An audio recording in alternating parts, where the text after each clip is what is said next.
This isn't just a story about the past, it's a story about the world we live in right now. Let's rewind the clock. Before the 15th century, people absolutely noticed physical differences. They identified themselves by their tribe, their kingdom, their religion, or their city. An ancient Roman might see a person from Nubia and think Nubian, not black.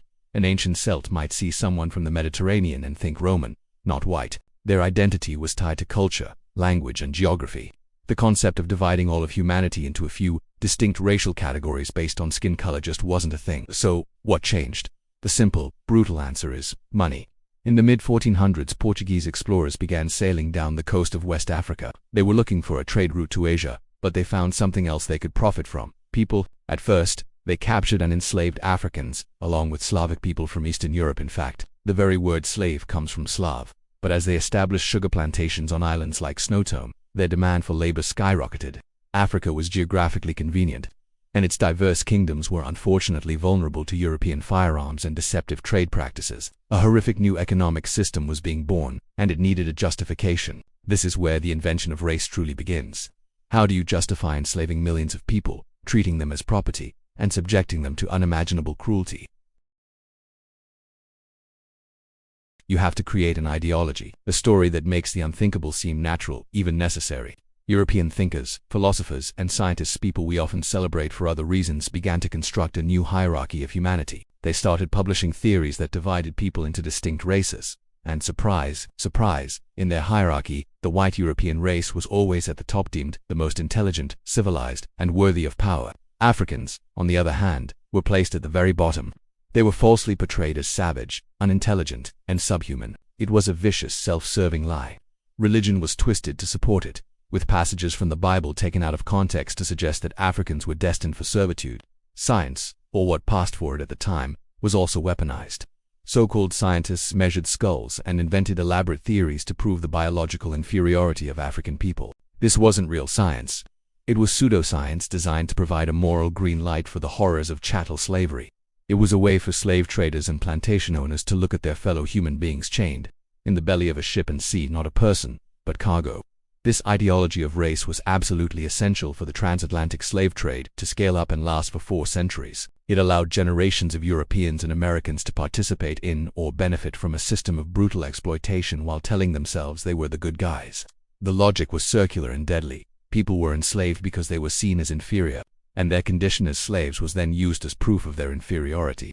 This dehumanization was the psychological engine of the slave trade. It meant you could separate a mother from her child, brand a person with a hot iron.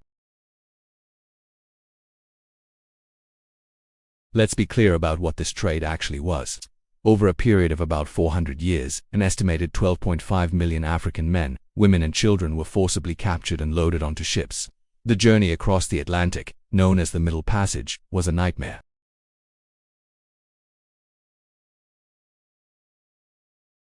Disease, starvation, and suicide were rampant. It's estimated that nearly 2 million people died just during the voyage.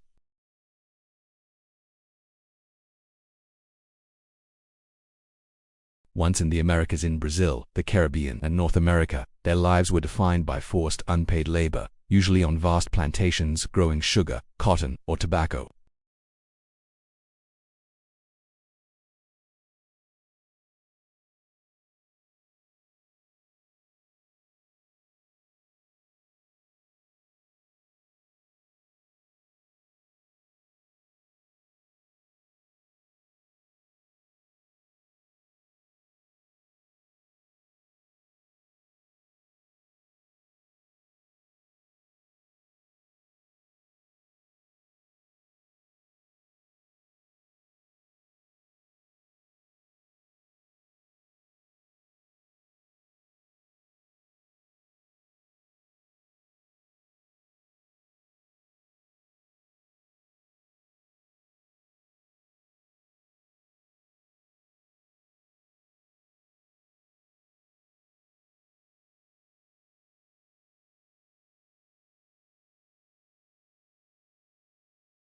Because we are still living with the echoes of this invention. The racial inequalities we see today in wealth, health, education, and the justice system are not random. They are the direct legacy of a system built on a racial hierarchy.